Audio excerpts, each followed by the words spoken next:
G'day everyone, I'm Smokescreen and welcome back to another video, and here we go with the brand new FIA exhibition season. We're in Nations Cup for the first round of the 2020-2021 FIA exhibition series. So exhibition series is the off season basically. You still earn points but it doesn't really count for anything. So the official season, you are ultimately working your way, if you're good enough, towards a live event, attending a live event, the live finals. That is ultimately it's not really a prize, it's the end goal for the top players. And then in the off-season we have exhibition series, so it's basically the same competition, there's no eventual end game kind of thing. As a result, I predict that the top players, the very, very top players, are not going to be playing to as a competitive level as they would in the official season. So therefore I think there's the potential here for a really good season for someone like me. But we'll talk about the combination in a second. We'll just go through a qualifying lap here at Maggiore. We're braking after the 100 meter board, just on the shadow, just as the shadow ends on the road here. And as we come through turn 2, see this guy, he was off the track and he comes back on and just is on the racing line really slow. His lap was ruined, he went off track, so you can just see I kind of just nudged him off. Coming into turn 4, we're braking just after the marshal post on the right hand side of the circuit, cut that quite a bit. Ideally you want to sort of stay, keep your foot flat to the floor once you get onto the power, but I had to lift as I was washing wide. Simonised ahead as well, gets a penalty. Braking just on the end of the curb on the left hand side, take a nice late apex as we try and power up the hill here. He's right in my face now, Simonised is, so hopefully he can get out of the way. I was flashing my headlights at him and he did see, thankfully, and he goes off the circuit there.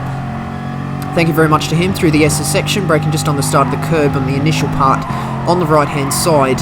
It's flat out basically through all of this section here, turn 9 and turn 10 as we head up towards turn 11. Here we are in the Bugatti Veyron Gr.4 car as well. It's a one-make race here at Maggiore. Heading up the back straight, changing into 7th gear just as we get over the crest here, braking just on the black box on the left hand side, hanging up on the wall, and then we get a nice late apex there, using the camber of that turn to sort of get the car into a good position, powering down the hill up through the final sector. Now turns 12 is flat out, turn 13 is flat out as well as we head into the final section here for the braking point of turn 14. We're looking on the left hand side of the circuit, braking about halfway between the 50 and the 100 meter board, down into 3rd gear, nice and gentle through this section as now, and very gentle braking into 15 just on the end of the curb on the left as well. Meet that apex nicely and just trend out to the curb of turn 16, and then coming into the final turn 17, my brake reference is about halfway between the end of the fence and the 50 meter board on the right hand side of the circuit there, down 1 gear into 4th, and then take a nice gentle run through the final corner here. And we're going to cross the line with a 2:06.2, which is a fairly decent lap. It was a 1/10th improvement of my previous qualifying time. It puts us in 4th position. It just put us ahead of GT Sport Penalty. Right, so interesting combination, you've probably worked it out by now. Autodromo Lago Maggiore GP circuit in the Bugatti Veyron Gr.4. The entire field, it's a one-make race, we're given the Gr.4 car.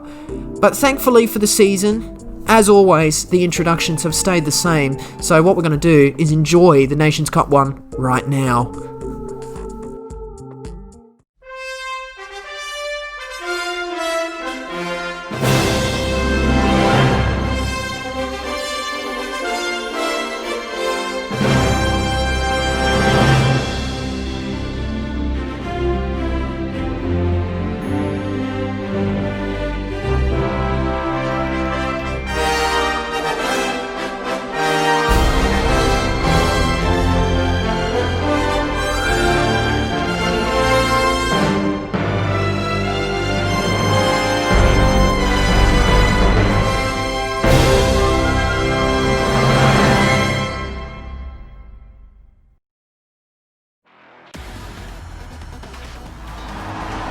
How good, as always, how good, but you can see the entire grid there, lined up in grid positions there, so it means it is going to be a standing start here in the Bugatti Veyrons. It is a all-wheel drive or four-wheel drive car here, and in Group 4, they don't have that much horsepower as well, about the 300 horsepower mark, which means that our traction control is not required. So we're going to go through the start procedure now.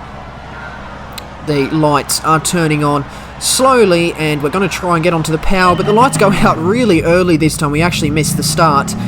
quite a horrific start in the grand scheme of it. I'm so used to a long hold time. But this had a very short hold time, which is what caught me out there. Heading into turn 1, I've got someone trying to get up the inside through turn 1 there. Very messy. Look down on the radar. Someone just levering me off the apex of turn 2 there. And I've got someone on my outside as well. Have to try and leave them room as well. And so I'm in the middle of a Bugatti sandwich right now. GTB Greatness goes in ahead, heading through turn 3 as we head up towards turn 4, braking nice and early. And someone takes that early braking as an invitation to go up the inside and just slams one up the inside there. It was Tazar here, and then quite ironically we've got GT Sport penalty with 6 seconds worth of his name basically. So he's going to be seeing absolute red at this point here, and you see he gets barged out of the way going through turn 5 by Tazar as well. So this Tazar guy is quite rough. We just bumped GT Sport penalty. He goes across the inside on the exit of turn 5, so hopefully that doesn't lead to a penalty for us, but I think we are okay. But all this fighting at the opening of the lap here, look how far ahead the top 3 have gone. They're already out of slipstream range of 4th place, so Tazar, quite an aggressive start as well. And then we're going to be into the slipstream of the 2 cars up ahead. So we've got the double toe heading towards the straight, but GT Sport penalty takes to the right hand side of the circuit.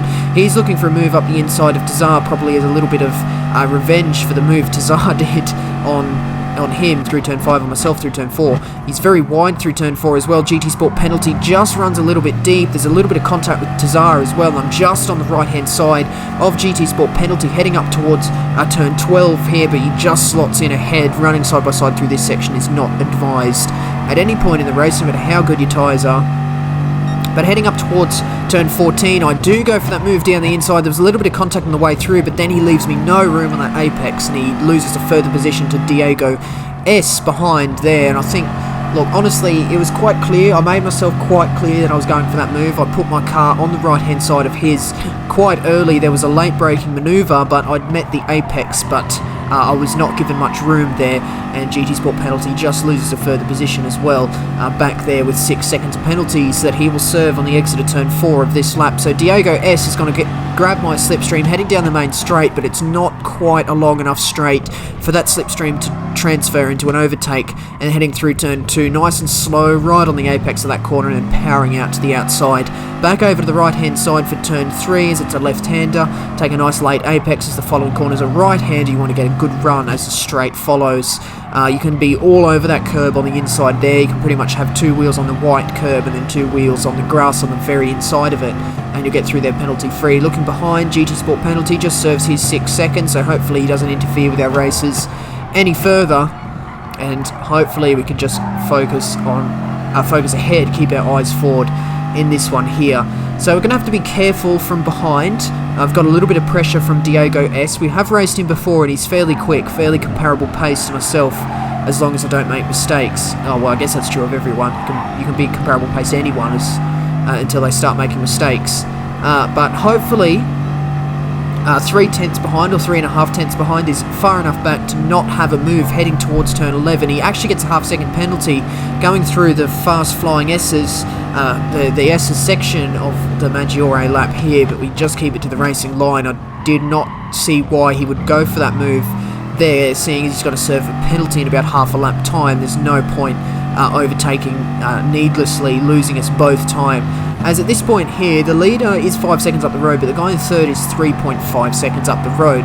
So it is, it's not impossible that we can catch up to this group up ahead, because we can kind of, we can definitely see them up ahead, and they've got slipstream off each other. So as long as we can kind of latch on to third position, hopefully the slipstream can mean that we make our way up to the very front of the pack at this point here, although it does look like the gap between first and second is opening up slightly. But as long as number 1 Brian can remain in the slipstream of JCD there, it's going to be, it'll be fairly beneficial to us when we do eventually catch up, as the gap has closed to 2.9 seconds there. So I think we're faster than at least number 1 Brian, and probably second place as well, as that gap has not stayed the same. The gap has stayed the same between the 2 cars up ahead. My apologies. The gap just between myself and Brian is closing down a little bit.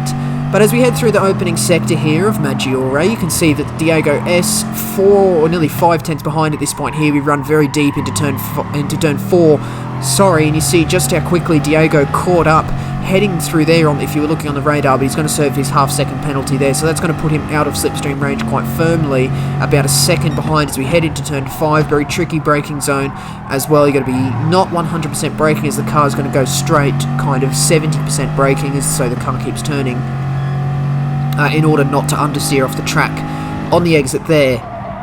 But while we've got a couple of gaps, a couple of big gaps, 7 tenths and 2.8 respectively between myself and Diego and myself and Brian, we can talk about the strategy of this race. So this was the first round of FIA Nations Cup Exhibition Series for the 2020-2021 season here, so it was actually a fairly straightforward combination. The Manufacturer Series is a little bit... Manufacturer Exhibition Series is kind of the hairy one this time round. These combinations are kind of fairly similar to the previous season here, so we're going for an outright 10-lap battle around Maggiore. We're all in the Bugatti Veyron Gr.4 cars, which is nice to see actually. This car is not available for use in the Manufacturer Series as Bugatti doesn't have a Group 3 car, so you cannot select that as a manufacturer, of course. You need a manufacturer that has both a Group 3 and Group 4 car. This car does not have a Group 3 companion, so therefore you cannot select it as a manufacturer for Manufacturer Series. So it's nice to see a one-make race in this car as well. And compared to the rest of Group 4, honestly, it's a little bit off the pace as well. Four-wheel drive car and very heavy car. So it does not turn that well compared to something like the McGann Trophy. Quite good in a straight, but still not as good as the fastest Group 4 car in a straight line, which is the Peugeot RCZ Group 4 car, which is the fastest in a straight line in the group. You would think the Bugatti Veyron would be the fastest in a line, but it's not. It's also strange why they decided to give Bugatti a Group 4 car instead of a Group 3 car, as Group 4 is slower than Group 3. I don't know. Polyphony just being, just polyphony things, that's all. Anyway, but we'll stray back to the strategy now. So we've got a 10-lap battle, and it's a no-stop race. You've got plenty of fuel for the end, and the tyre wear is not that severe. I think it's about 7 times or something, but still fairly gentle on its tyres as well, in comparison to what it could be. We're on hard tyres as well, so that durability, the durability of the tyre really allows us to stretch out to 10 laps. Though by about laps 7, 8, 9, 10, you are going to be suffering quite a bit of understeer as this car, four-wheel drive, like I've mentioned previously, so it's going to suffer from quite a lot of understeer as soon as those front tyres begin to wear. You may have seen earlier in the video that I was flicking around with brake balance. I think I settled on +3 for this race, so towards the back, which is good. You kind of want the braking force going to the back wheels instead of the front, so they don't wear out as much as they already will. And you'll even see by the end of the race just how much the front tyres wear in comparison to the back. But you don't want to set that brake balance too far back, because then the back end will start to sort of flick out when you're in the braking zone. So yeah, very complicated balance here, but ultimately I have driven this car a couple of times previously, and it is a good solid car, to be fair to it, but on a very twisty circuit. I would argue that Maggiore is a fairly twisty circuit. It's not the best car, so it's good that it's a one-make. Everyone's in the same boat, and then you don't want to pit stop. No mandatory tyre, only one tyre available. Leads for a fairly straightforward race. So the tone of the race is just changing slightly. Actually, run a little bit wide on the exit of turn 16 there, and you see just how close Diego is behind. So he's probably a little bit faster than me, having my slipstream at this point, because you remember he had that half-second penalty a couple of laps ago. We're just considering going defensive there, but I decided to stay on the racing line. Diego thinks very much the same thing. I think we're going to try and work together at this point. As you can see, the gaps between first, second, third are starting to open up a little bit. Number 1, Brian, in fact, is just starting to drop off, or has rather dropped off the back of JCD at this point here, so we're going to have to just sort of keep an eye on that. So obviously Brian's struggling with the tyre wear a little bit. So one thing I did notice with this car, actually, it is a good car. In time trial, you didn't really have that much understeer at all, but of course your tyres are 100%, have 100% life for the entire duration of the lap, whereas in race settings where you have your tyre wear turned on, I felt as though as soon as even a tiny minuscule amount of tyre wear, if you could just see a little red sliver on the tyre wear indicators on the front wheels, the car began to understeer absolutely everywhere. So Brian obviously struggling with that a little bit, and if you're not sort of a seasoned Bugatti Veyron driver in this game, you're going to have your brake balance set forward, seeing as it's a mid-engine vehicle. So you have to be careful. You kind of have to know the ins and outs of the kind of car. I did a little bit of practice and did a practice race as well, which led me to the conclusion that rear brake balance is the best way to go in this car, especially if you're going for longevity. So in line with that, you can see that looking after the front tyres is going to become beneficial towards the end of the race in comparison to those that maybe didn't look after them at the start in hopes to get early positions. And I think Brian may have been one of those people. As you can see, we're closing into him quite quickly here at this point. We're about 1.1 seconds behind him as we head through the final sector here, and just as we've been talking there, Diego has dropped off the back of me a little bit. He's now 8 tenths behind that. He's out of slipstream range, so I think at this point Diego is going to drop back a little bit. So you can see just the tyre wear coming into effect. Some of the drivers that maybe haven't practiced as much or aren't quite used to sort of the tyre wear and understeer are going to start to drop off the pace a little bit. Diego is just coming back to me, heading through the final corner. He was just in slipstream momentarily. Heading down the straight, it was below 7 tenths is where you want to be for slipstream. It's below 6 tenths, 5 tenths even, heading through turn 2. But you see, we take the slower mid-apex for turn 2 and go for the faster exit. And that gap just stretches out between myself and Diego again. The gap between myself and Brian is just dipped below 1 second for the first time in this race, and that is the line you want to take through turn 4. That is how you do it. And as a result of Brian going wide, myself taking it perfectly, we're now in slipstream of Brian, which is going to be good for us heading down the back straight here for Maggiore. He brakes really early for turn 5 as well, so we're now nearly 3 tenths behind at this point. It's slightly more, but it will be under 3 tenths soon enough as we head through the Acer section. This is turn 6 now. Take a nice gentle run through turn 6 to try and get the turn 7, 8, 9, 10 section flat out. A little bit of a lift may be required for that part of the track there, heading into turn 9, just as the tyres begin to wear. Easily flat out in time trial spec, but in race spec with a bit of tyre wear you can understeer off the circuit. So we're going to have to be careful there. Brian just grazes the grass on the entry just on the start of the straight. We do follow him off as we're trying to grab as much slipstream as possible, so that means we weren't able to get a move heading into turn 11. As we head through the final sector, however, we are very close to the back of Brian. He has dropped off the pace of the leaders. He was on par with them at the start of the race, but he has dropped off, and we managed to get the move up in turn 13 as we just get the overlap on the entry. So Brian obviously turning in a little bit late and just understeering past that apex meant we were able to get a better run through there. So now the focus changes. We're going to have to just make sure that Brian sort of doesn't re-overtake us with slipstream now, and we're just going to have to try and focus on trying to catch up to second position. Although over the course of this race, we can very easily see that the pair up ahead are that slight bit faster as well. But we're going to come across the line here. Fastest lap at this point is a 206.8, and then about halfway through the race we can see we're in 207s now, so that tyre wear taking effect quite severely at this point here. So just having a look at that gap behind, number 1 Brian, 4 tenths behind as we exit turn 2. It's over 5 tenths now, so I think Brian is going to drop off as long as we get turn 4 correct, which we historically haven't been doing in this race. But coming through the corner this time, we actually get a nice run through there. That's how you want to take it. Have a look at that gap behind, nearly 7 tenths behind. I think that's going to be the last we see of Brian as well. Just what we've been talking, the gap between myself and second position has stretched out to 3 seconds now at this point. So I'm not quite sure, with 3 and a bit laps to go, I don't think we're quite going to be able to get onto the back of the pair up ahead, although there is a change for the lead. But ultimately at the end of the race, that's where we stayed, in third position with about 2.6 seconds either side of us.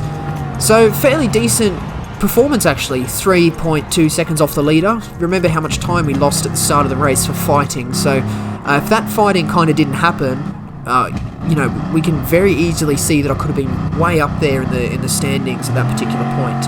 But I just did the 1 round here, so Nations Cup, it now starts, the first slot is at 6 PM, which is quite a late start time. I prefer it to start at about 4 o'clock, which is when I like to jump on in the afternoon, and jump on after lunch, do a bit of practice and do a couple of races before dinner time. But now I have to have dinner early so I can get to the 6 PM slot.